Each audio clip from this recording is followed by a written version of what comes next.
এবাৰ আমি ডাইৰেক্ট আহিছোঁ লালকিল্লালৈকে। 1638 চনত মোগল সম্ৰাট শ্বাহজাহানে লালকিল্লা নিৰ্মাণ কৰিছিল। তো ফ্ৰেণ্ডছ, লালকিল্লাৰ পৰা আমি ডাইৰেক্টলি আহি গ'লোঁ ৰাজঘাটলৈকে। এইটো স্থানতে তেওঁৰ অন্তিম সংস্কাৰ কৰা হৈছিলে, মানে শেষ বিদায় দিয়া হৈছিলে এইখিনি জেগাৰ পৰাই। তো ফ্ৰেণ্ডছ, আমি আহি পালোঁ ইণ্ডিয়া গেট।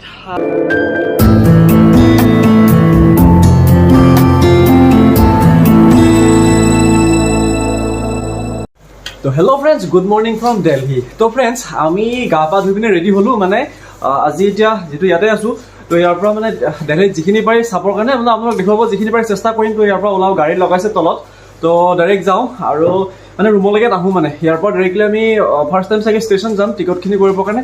টিকটটো কৰি পিনে অলপমান ঘূৰা ফুৰা কৰি কাৰণ টিকটটো কৰা লগালগটো মানে হেৰি নহ'ব, কি হয় কি নহয় চাওঁ, যোৱাৰ পিছতে গম পাম। এতিয়ালৈকে ময়ো চিয়ৰ নহয়।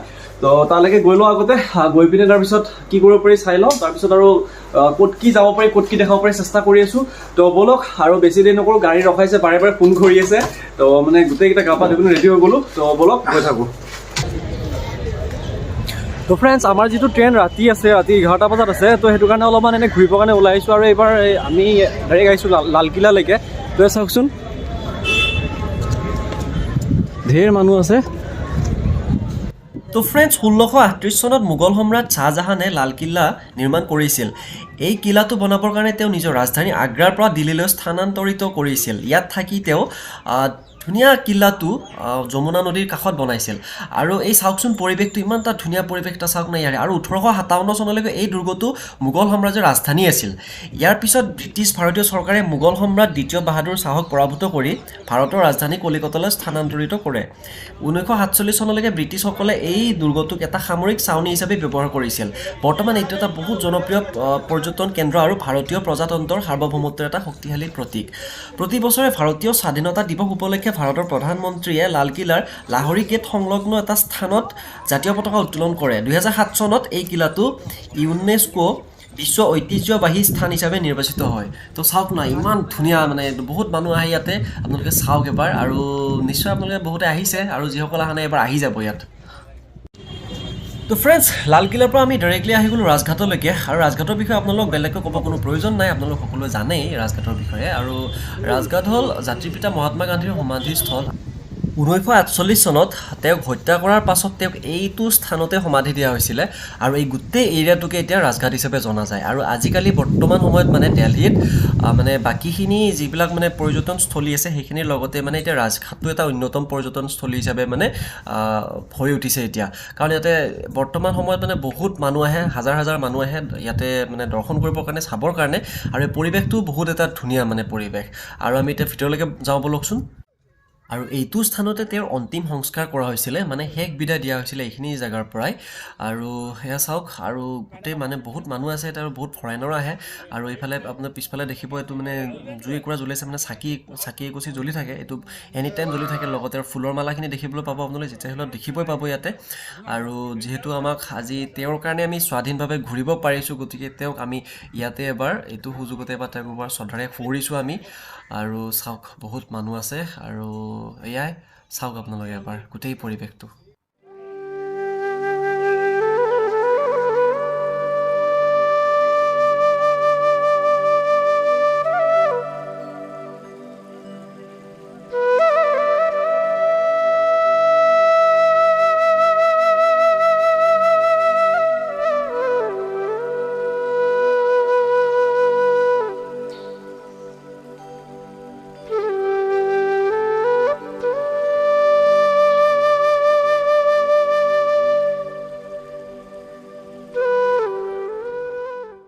তো ফ্ৰেণ্ডছ, আমি আহি পালোঁ ইণ্ডিয়া গেট। তাৰ পৰা ডাইৰেক্টলি মানে ৰাজঘাটৰ পৰা ডাইৰেক্টলি ইণ্ডিয়া গেটলৈকে আহিলোঁ। আৰু ইয়াৰ পৰা আৰু ক'ত ক'ত যাব পাৰিব দেখুৱাম, কিন্তু আগতে আপোনালোকে ইণ্ডিয়া গেটখন চাই লওক।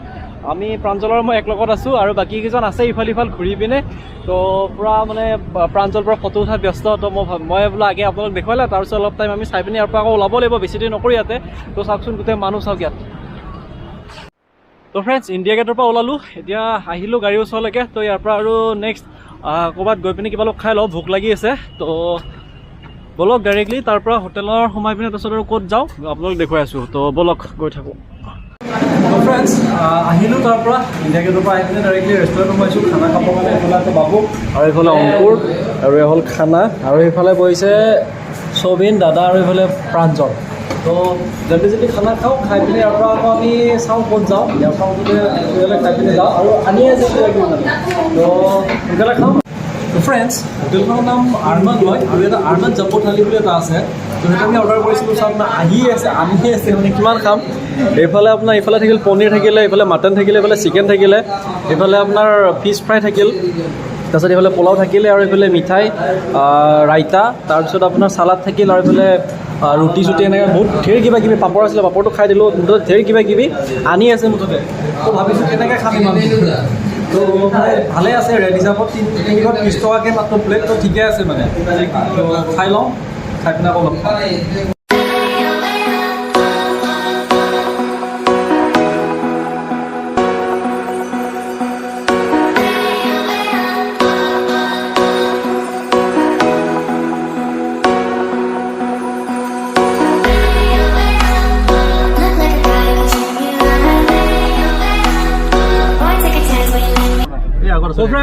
আহিছিলোঁ লটাছ টেম্পল চাবৰ কাৰণে, কিন্তু যিটো দীঘলীয়া লাইন দেখি পিনে আৰু মানে ইচ্ছা নহ'ল তাতে যাবৰ কাৰণে, কাৰণ গমে পাইছে ৰাতিপুৱাৰ পৰা ঘূৰি আছোঁ আৰু ভাগৰ লাগিছে। তো সেইটো কাৰণে এতিয়া যোৱাটো কেঞ্চেল কৰিলোঁ। তো এবাৰ দেখুৱাইছোঁ চাওকচোন বাহিৰৰ পৰাই, এইটো চাওক তাতে। গতিকে আৰু ইয়াৰ পিছত আৰু ক'ত কি চাব আছে, বেলেগত ক'ৰবাত যাওঁ, কিন্তু তো ফ্ৰেণ্ডছ, যিহেতু আমি লটাছ টেম্পল চাম বুলি আহিছিলোঁ, আপোনালোক দেখুৱাম বুলি আহিছিলোঁ, গতিকে নোসোমাকেনো কেনেকৈ যাওঁ, সেইকাৰণে পৰা চাবৰ কাৰণে আহি গ'লোঁ। এয়া চাওক লটাছ টেম্পল। লটাছ টেম্পলৰ পৰা ডাইৰেক্টলি আমি ষ্টেচনলৈকে গ'লোঁ ফ্ৰেণ্ডছ। মানে মাজত একো দেখুৱাবলৈ নহ'ল আপোনালোকক, কাৰণ মানে বহুত দৌৰা-দৌৰি হৈ গৈছিলে, হাতত সময় খুব কম আছিলে। তো এতিয়া ডাইৰেক্টলি আমি যাবলৈ ডাইৰেক্ট ঘৰলৈকে। তো ব'লক ডাইৰেক্ট ঘৰলৈকে গৈ থাকোঁ।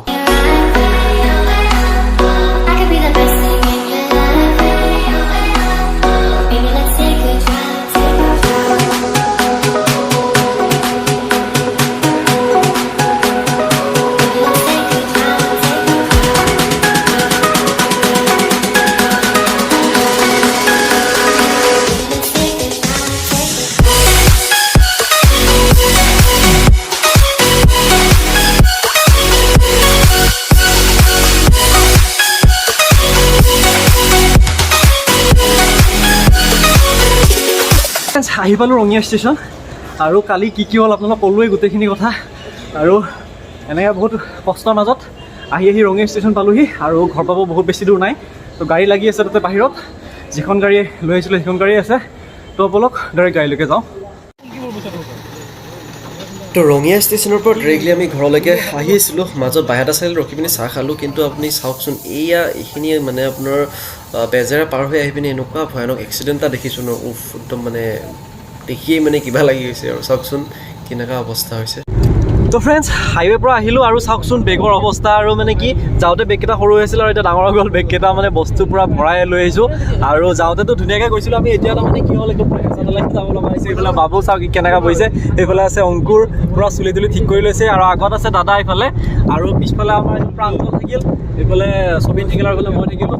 তো গৈ আছোঁ ইয়াৰ পৰা, আৰু বহুত বেছি দূৰ নাই, কিন্তু একদম ভাগৰত কিবা লাগি গৈছে মানে। আৰু যিহেতু যোৱাকালি গা ধুব পৰা নাই, আৰু আজি এতিয়া দিনটো গ'লেই, তো ঘৰত গৈ পিনি গা পা ধুই পিনি পূৰা একদম মজা লাগিব, আৰু গৈ পিনি পূৰা ৰেষ্ট ল'ম। তো ব'লক ঘৰ গৈ পিনে পূৰা লগ পাম আপোনালোকক। তো ব'লক ঘৰলৈকে গৈ থাকোঁ। তো ফ্ৰেণ্ডছ, বহুত দুখ ভাগৰ কষ্টৰ অন্তত অৱশেষত আহি ঘৰ পালোহি। আৰু বহুত দিনীয়া এটা সপোন এটা আছিলে, বহুত মানে আগৰে এটা আশা এটা আছিলে যে কেদাৰনাথ বাবাৰ ওচৰলৈ যাম, এবাৰ দৰ্শন কৰিম।